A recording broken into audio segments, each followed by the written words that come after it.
Ça vous a plu, hein? Vous en voulez encore?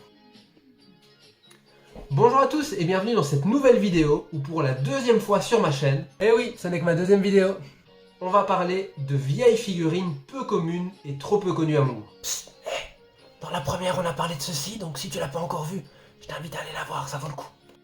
Dragon Ball Museum Collection. Un mot d'histoire. En 2001, Bandai rachète une société spécialisée dans les jouets du nom de Uni5. C'est une société spécialisée dans les jouets, les figurines, les gâchapons. Ces petites machines dans lesquelles tu mets une pièce, tu tournes pour gagner une bouboule avec des figurines.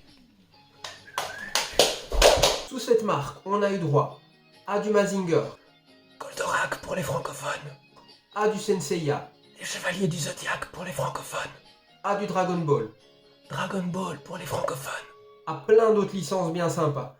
J'ai même trouvé du Thunderbird. Si vous connaissez ça, c'est que vous êtes aussi vieux que moi. En 2004, on a eu droit à ceci. 14 figurines tirées d'illustrations du maître Akira Toriyama. Je vais vous les présenter dans quelques instants. Par contre, il en manque une.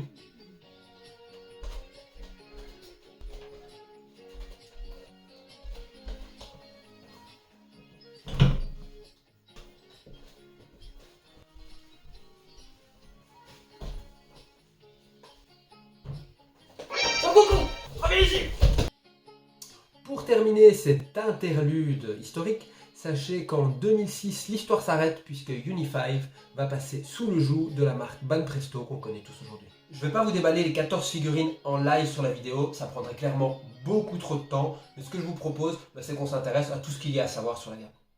Pause. Je me suis rendu compte pendant le montage que la vidéo était assez longue, donc n'hésitez pas à utiliser le chapitrage dans la vidéo YouTube, comme vous pouvez le voir à l'écran, pour aller directement à ce qui vous intéresse. Commençons par les boîtes.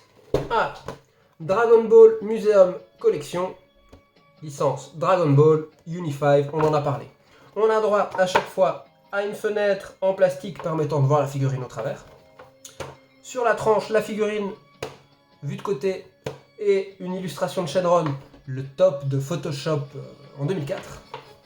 Au dos, le sticker de la Toei, une photo de la figurine avec une petite mise en scène basée sur l'illustration et le line-up. Les figurines étaient commercialisées 2 par 2, donc on a le binôme juste ici à côté.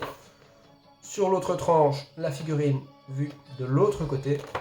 Sur le dessous, les infos en cas de problème avec la figurine. Et sur le dessus, là à nouveau, le nom de la gamme.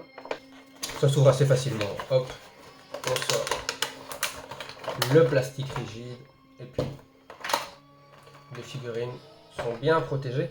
Heureusement, parce que c'est fragile ces petites bêtes. A noter aussi que toutes les boîtes ne font pas la même taille au niveau largeur. Il y en a des plus grosses, il y en a des plus petites. Voilà, particularité de cette gamme. Alors toutes réunies comme ça, j'aime beaucoup le design. Même si c'est très loin d'être moderne, c'est clairement démodé, hein, avouons-le. Je trouve que ça leur donne un côté vintage. Et puis, même sans forcément les unboxer, comme ça dans une vitrine, ça fait son effet. On va parler modélisation. La base de travail, ce sont encore une fois des illustrations de Tonton Toriyama. Je vais vous les glisser en miniature à l'écran, à côté de chaque figurine, pour que vous puissiez avoir la référence. Alors, on va toutes les passer en revue par ordre chronologique. Et on va commencer tout de suite par ce petit Goku tout choupi, Goku enfant, au volant d'une voiture volante. Il a son petit casque de pilote. Personnellement, j'adore, je trouve ça tout mignon. Ça tient droit grâce à une tige en plastique rigide, mais c'est pas gênant, ça fait le job. Vient ensuite un Goku, enfant toujours, qui chevauche une version de Shenron qu'on a peu l'habitude de voir. Un Shenron qui fait très nouvel an chinois, mais c'est fidèle à l'illustration de Toriyama et ça sort de l'ordinaire. Vient ensuite Tortue Géniale, qui fume une pipe au volant d'une voiture volante, assez inspiré du design un peu militaire comme ça, avec, pour lui tenir compagnie, de nouveau un Goku enfant en civil. Voilà, j'adore. On a également eu droit, ça c'est quelque chose qu'on connaît beaucoup plus, hein, c'est beaucoup plus courant, à Bulma et à Goku. Bulma qui est au volant de la moto capsule je me suis toujours demandé si BMW s'est inspiré du design de Toriyama pour son scooter qui est sorti quelques années plus tard. C'est une question que je me pose. Ici, la figurine est très propre et elle est posée sur un socle en forme de capsule, avec la petite inscription Capsule Corp dessus. J'adore. Vient ensuite une image qu'on a l'habitude de voir, puisque c'est tiré de l'opening ou du ending de Dragon Ball premier du nom, avec Goku et son fidèle destrier, le dinosaure. Cette figurine a quand même pas mal de détails intéressants. J'essaie de vous montrer ça tant bien que mal avec le téléphone, mais vous pouvez voir qu'il y a un soin tout particulier qui a été apporté à la modélisation. Vient ensuite l'antagoniste, Piccolo Daimao, avant qu'il ne se fasse rajeunir sur son trône. Alors, on a eu droit à plusieurs versions de cette figurine. Je pense par exemple aux Arise qui sont sortis récemment, quelque chose qu'on voit souvent passer. Particularité de celle-ci, il est accompagné d'une de ses créatures. Son œuf vient d'éclore, il est sur le point de se réveiller. Et je trouve que le duo est assez sympathique et assez représentatif de ce qu'était Dragon Ball à l'époque. À côté de ça, on a l'une de mes figurines préférées qui s'intéresse à un personnage qu'on a très très peu en figurine, Goten. Alors on a un Sangoten qui visiblement revient le panier rempli de courses et il ne peut pas s'empêcher de mordre dans un des aliments pendant son vol sur le dos du dinosaure bleu. Je trouve cette figurine géniale. Et c'est peut-être l'une de mes préférées. Vient ensuite l'une des figurines pour laquelle j'ai le plus galéré à essayer de la trouver. C'est un duo improbable qu'on voit assez peu. Gohan et Trunks enfant. Au volant, une espèce de voiture de course. Très bien travaillée, beaucoup de détails. J'essaye de vous montrer ça à l'image sur la voiture. Hop. Très jolie scène. Trunks est en train de tirer à la mitrailleuse sur des méchants et Gohan est au volant. Mais voilà, la figurine se fait rare, mais on est récompensé quand on arrive à mettre la main dessus parce qu'elle est tout simplement magnifique. Et ensuite un Goku. Même chose, une image tirée du générique ou opening ou ending, je ne sais plus vous dire lequel de mémoire comme ça, mais Goku déguisé en roi singe, qui est une légende asiatique, je ne sais plus si chinoise ou japonaise, mais cette illustration vient de là, et il est posé sur la tête d'un Shenron, à nouveau sorti de l'imagination de Toriyama. C'est vrai que ça ressemble assez peu au Shenron qu'on connaît toutes et tous aujourd'hui. Mais je trouve le rendu très sympathique. À côté de ça, du classique, le robot pirate et Goku qui s'affrontent dans un petit combat. Bon, on peut les mettre dans la position qu'on veut, on peut jouer sur les perspectives. Robot pirate assez détaillé. Ça fait toujours plaisir de revoir les personnages de l'armée du ruban rouge. Et le petit Goku, prêt à attaquer. Vient ensuite l'une, si pas la figurine qui me plaît le plus. Vous avez droit à un Gohan enfant hyper mignon qui conduit une moto volante.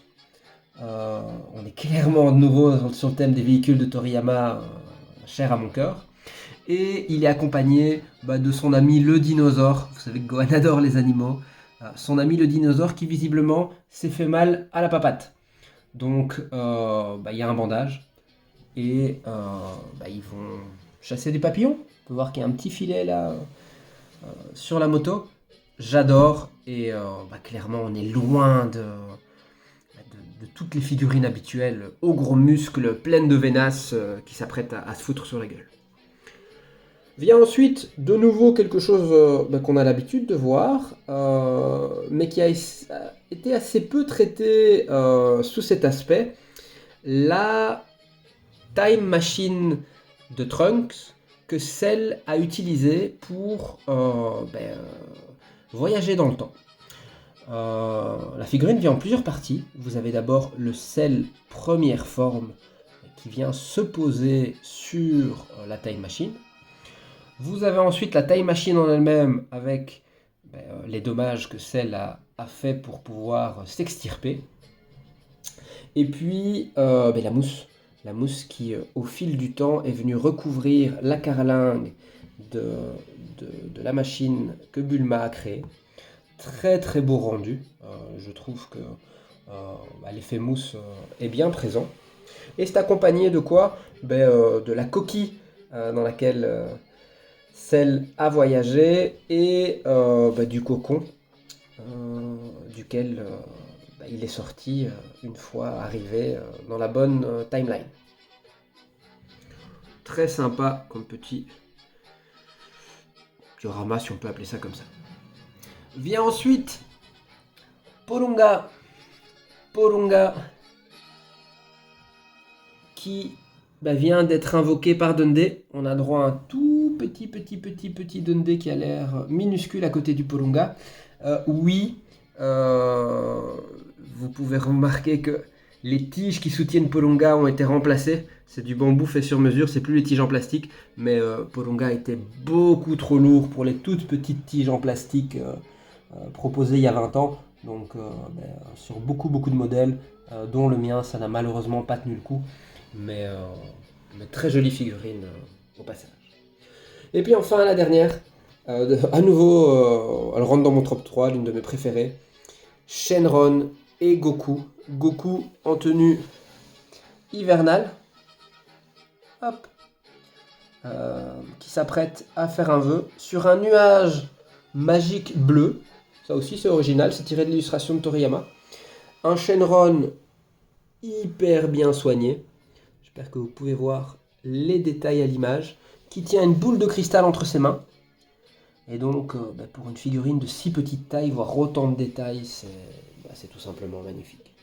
Voilà pour cet aperçu commenté de la modélisation de ces figurines. Je vous montre encore un ou deux éléments de paint agréables. D'abord, le soin apporté au robot pirate. Ce petit côté vieillot sur les os. Petit côté métallique sur la pointe du canon. Autre exemple, regardez un peu le soin apporté aux détails qu'on peut voir ici à l'arrière ou sur le cockpit de cette figurine, ainsi que les nuances de couleurs qu'on peut voir sur la carlingue. Pour quelque chose de si petit, c'est rare d'avoir un paint de cette qualité. Autre élément où on peut apprécier le travail sur la peinture, regardez le dos du trône de Piccolo Daimao. Le nombre de nuances de gris pour une partie de la figurine qui va pratiquement jamais être exposée, c'est assez rare pour être souligné. Et à l'époque, Bandai se cassait vraiment le cul. Comme je vous l'ai déjà dit, les visages sont aussi un excellent indicateur pour juger le paint d'une figurine. Ici, rien à dire, tout est nickel. On n'est pas vraiment sur de la peinture, mais je résiste pas à l'envie de vous montrer aussi le travail et le soin apporté au phare, avec 3 nuances de plastique transparent. Les petits détails, on a une douille ici à l'arrière, 2 autres douilles sur le siège passager. Et puis, si on va voir à l'avant du véhicule, le boulot sur les amortisseurs, clairement, il y a eu un gros souci du détail sur cette figurine. Et puis, le boulot de fou apporté à cette figurine. Regardez les nuances sur le corps de notre ami dinosaure. Regardez les détails sur la petite papate et les bandages. Et puis Gohan. Gohan, la petite gourde avec son nom inscrit dessus. Le petit chapeau qui va bien. Les gants. La moto avec le logo Capsule Corp. Et alors, cet effet un peu plastique transparent sur le filet pour les papillons. C'est juste du grand art. Je ne pouvais pas terminer sur autre chose que le paint sur les écailles et le corps de Shenron. Le boulot sur la toute petite boule de cristal. Et puis le travail sur les fringues de Goku. Pouah, j'ai pas les mots. Niveau budget.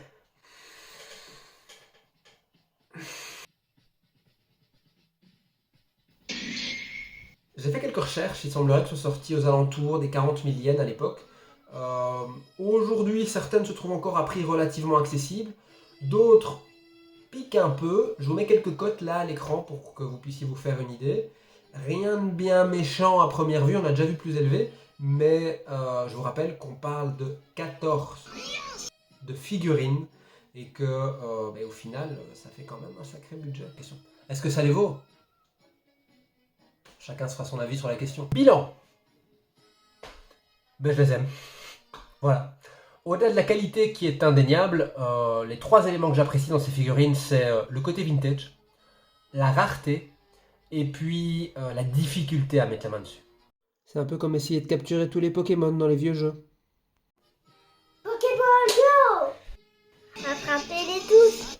Alors au-delà de la blague un peu facile sur le générique Pokémon, c'est un peu comme si j'avais complété mon Pokédex en fait. La semaine dernière, hop, on a capturé un Shiny. Cette semaine, on a mis la main sur des légendaires. C'est peut-être ça que j'aime en fait dans la collection. Cette quête perpétuelle vers des figurines de plus en plus dures à dénicher. Alors une critique on entend souvent. Oui, c'est trop petit. Les gars, j'espère vraiment que vos partenaires sont pas aussi exigeants que vous sur les dimensions, parce que j'en connais qui vont avoir un problème. Hein. La blague est valide. Sans vilain jeu de mots, c'est pas la taille qui compte. Oui, d'accord, si vous mettez ça à côté d'une gigantique, ça a l'air petit. Mais voilà, personnellement, chez moi, elles se partagent un étage, entre figurines de la même taille, et c'est peut-être le coin de ma collection que j'aime le plus. Une espèce d'ode au voyage, du bon vieux Dragon Ball sans le Z. Voilà, j'espère que cette vidéo vous a plu. Il paraît qu'ici, en bas, quelque part par là, il y a une fonction qui permet de donner des pouces bleus, donc n'hésitez pas à en abuser. Je pensais pas faire d'autres vidéos, mais je dois avouer que je commence à prendre goût à cet exercice, et n'hésitez pas du coup à vous abonner. Ça vous coûte rien et vous faites plaisir à un vieil homme qui vit seul sur son île. Hello, darkness, my old friend. Salut à tous!